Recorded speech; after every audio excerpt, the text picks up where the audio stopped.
आज की वीडियो में मैं आपको बताऊंगी कि भगवान शिव को गंगा जल क्यों चढ़ाया जाता है, उनके सिर पर चंद्रमा क्यों धारण है और वे अपने शरीर पर भस्म क्यों लगाए रखते हैं, बाघ की खाल पर विराजते हैं और रुद्राक्ष की माला क्यों पहनते हैं तथा नंदी उनका वाहन कैसे बना।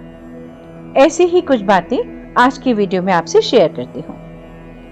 हम सभी जानते हैं कि कांवड़ियां अपने कंधों पर कांवड़ लेके गंगा जल लेके शिव जी को चढ़ाने जाते हैं और जब तक शिव जी को वो गंगा जल ना चढ़ा ले तब तक उनको कांवड़े को उठाए रखना पड़ता है। कांवड़ को हजारों लोग शिव की भक्ति के लिए ऐसा करते हैं। शिव जी तो इस सृष्टि के पहले भी थे और बाद में भी रहेंगे।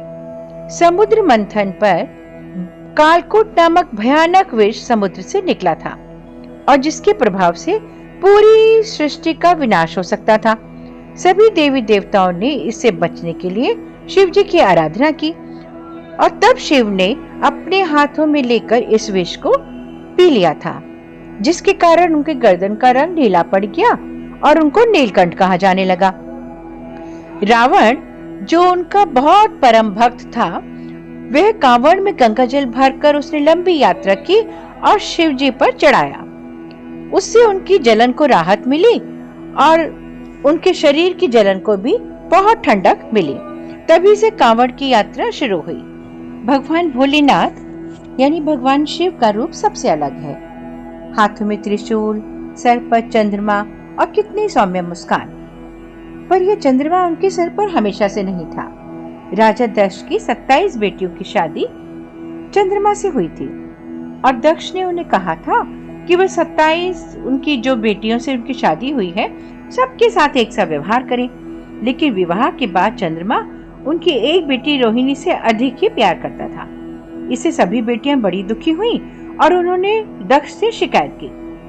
दक्ष क्योंकि पिता थे, उन्हें इस बात पे क्रोध आना संभावित था। उन्होंने चंद्रमा को श्राप दिया कि उनको ऐसी भयंकर बीमारी होगी कि 15 दिनों में वो धीरे धीरे गायब हो जाएंगे। चंद्रमा जी बहुत घबरा गए और उन्होंने ब्रह्मा जी के पास गए। ब्रह्मा जी से जब इसका पूछा उपाय, तो ब्रह्मा जी ने कहा, इसका उपाय आप शिव जी की भक्ति कीजिए, वही बताएंगे। चंद्रमा जी ने मिट्टी का शिवलिंग बनाया और महामृत्युंजय का जाप करने लगे। उनके इस जाप से पाठ करने के बाद आखिर शिव प्रसन्न हुए और उन्होंने दर्शन दिया। तब उन्होंने बोला कि 15 दिन के बाद जब तुम पूर्णतः समाप्त हो जाओगे तो अगले 15 दिन में तुम फिर से पूरे हो जाओगे। जैसे अमावस्या पर पूरी तरह गायब हो जाते हैं और 15 दिनों में ही चंद्रमा वापस अपना पूर्ण रूप ले लेता है। तब से ही जो चंद्रमा है शिव जी ने अपने सिर पर धारण कर लिया। मतलब कि चंद्रदेव पर शिव जी का आशीर्वाद है। देवों के देव महादेव अक्सर हम देखते हैं कि उनके शरीर पर भस्म चढ़ाई जाती है। अब पूरा शरीर शिव जी का भस्म से भरा हुआ होता है। उज्जैन के महाकाल मंदिर में शिव जी की भस्म आरती भी की जाती है। पुराणों के अनुसार शिव पूरे शरीर पर जब भस्म लगाते हैं तो एक कहानी प्रचलित है कि प्रणाद नामक ऋषि कई सालों तक जंगल में तप कर रहे थे। इस दौरान उन्होंने सिर्फ पत्तियां, फल, फूल खाए और अपना जीवन यापन कर रहे थे। एक दिन ऋषि आश्रम की अपने मरम्मत के लिए जंगल से घास काटने गए तो उनकी उंगली में चोट लग गई। लेकिन वो हैरान रह गए जब उन्होंने देखा कि उनकी उंगली से खून की जगह बेल पत्तियों का रस निकल रहा है। यह देखकर उन्होंने सोचा कि वाह, मैं तो बहुत अब पुण्यात्मा बन गया, तो और मेरे जैसा ब्रह्मांड में कोई पवित्र है ही नहीं। तो उनको बहुत घमंड हो गया।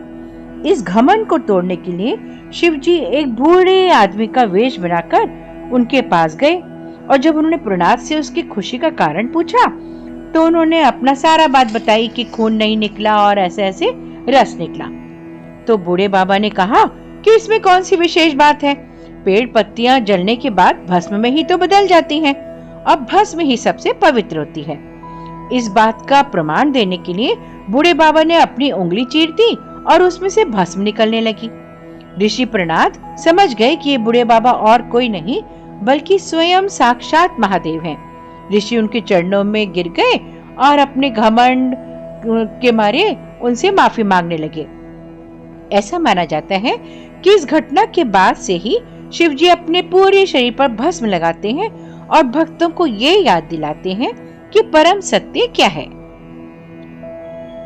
भगवान शिव की हर तस्वीर में हाथ में त्रिशूल, गले में सांप और रुद्राक्ष की माला और डमरू हर तस्वीर में दिखाई देता है, और बाघ की खाल जिसमें शिव जी विराजमान होते हैं। शिव पुराण में इससे भी जुड़ी एक कहानी है।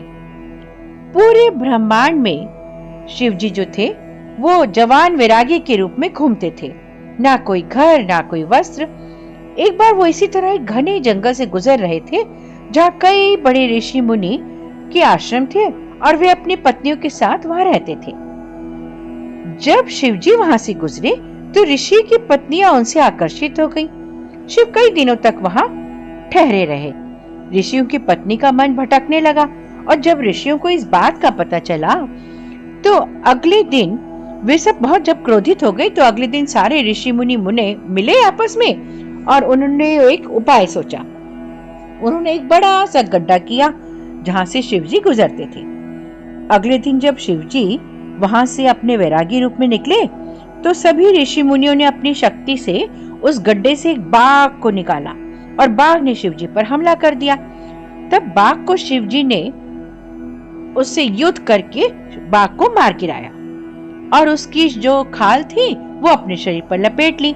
यह देखकर सारे ऋषि मुनि हैरान रह गए और वो समझ गए कि यह तो वैरागी कोई मामूली वैरागी नहीं है, स्वयं महादेव हैं। तो वे सब भी उनसे माफी मांगने लगे। जो बाघ की खाल पर शिवजी विराजमान है वो उन्हीं की बाघ की खाल है, जो उनकी पशुव्रति पर उनकी विजय का प्रतीक है। शिव जी के हर रूप में उनके साथ आपने नंदी को भी देखा होगा। मंदिर में या शिव जी की जहां भी कोई मूर्ति होती है उसके आगे नंदी जरूर, उनका जो वाहन है नंदी, वो विराजमान होता है। पुराणों के अनुसार इसके पीछे जो कथा है वो है कि शिलाद ऋषि से उन्होंने संतान की प्राप्ति के लिए हजारों साल तप किया। जो ऋषि शिलाद थे उनकी तपस्या से शिव जब प्रसन्न हो गए तो उन्होंने पुत्र प्राप्ति का वरदान दे दिया। अब वे अपने आश्रम में गए और पुत्र की भांति उसका खूब ध्यान व्यान रखने लगे। ऋषि ने उसे नंदी का नाम दिया। नंदी बहुत प्रतिभाशाली थे। एक बार उनके आश्रम में बहुत सारे ऋषि पहुंचे और नंदी उनसे आशीर्वाद लेने पहुंच गए। तो ऋषि जो थे वो बहुत उनको देखकर उदास हो गए। उन्होंने बताया कि नंदी का जीवन तो बहुत लंबा नहीं है। पर जब नंदी को ये बात पता चली तो वो हंसने लगे और अपने पिता से बोले, जब हमारे सर पर भगवान शिव का हाथ है तो हमें क्या डरने की जरूरत है, हमारे शरीर पर कोई खरोंच भी नहीं आ सकती। इसके बाद नंदी ने अपने पिता से आशीर्वाद लिया और पूरे मन से शिवजी की तपस्या में लग गए। जब शिवजी नंदी के सामने प्रकट हुए तो नंदी से वरदान मांगने को कहा।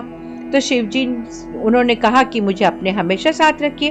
तो शिवजी ने ये उनकी प्रार्थना स्वीकार कर ली और उनको बोला, ठीक है, तुम हमेशा आज से मेरे वाहन के रूप में मेरे साथ ही रहोगे। जहाँ जहाँ शिवजी का वास होता है वहाँ वहाँ नंदी भी होते हैं। सर्प के अलावा गले में रुद्राक्ष की माला शिवजी ने पहनी होती है। शिव के भक्त भी अपने शरीर पर रुद्राक्ष धारण करते हैं। रुद्राक्ष एक एलेकार्पस जेनिटस के पेड़ के फल से मिलता है और यह शिव कथा में इसका, आखिर शिव जी की कथा से इसका क्या संबंध है ना? तो शिव जी की कथा से हमें पुराणों के अनुसार, शिव पुराण में यह पता चलता है कि जब पार्वती जी ने शिव जी से रुद्राक्ष की उत्पत्ति का बारे में पूछा तो शिव जी ने बताया कि मैंने हजारों साल तक तपस्या की थी, और क्योंकि हजारों साल तक तपस्या के कारण उनकी आंखें बंद थी, तो जब तपस्या के बाद उन्होंने अपनी आंखें खोली तो उनकी आंखों से कुछ आंसू पृथ्वी पर गिर गए और वहां पर रुद्राक्ष इस पेड़ का जन्म हुआ। तभी रुद्राक्ष को टीयर्स ऑफ शिव भी कहा जाता है। ऐसा माना जाता है कि रुद्राक्ष सिर्फ वही धारण कर सकता है जिस पर भगवान शिव का आशीर्वाद हो। अब मालूम पड़ा ना कि रुद्राक्ष की उत्पत्ति कैसे हुई, वो बाघ की खाल क्यों पहनते हैं, भस्म क्यों लगाते हैं। ऐसी और भी बातें जो शिव जी से जुड़ी हैं मैं आपको आगे की वीडियोस में बताऊंगी।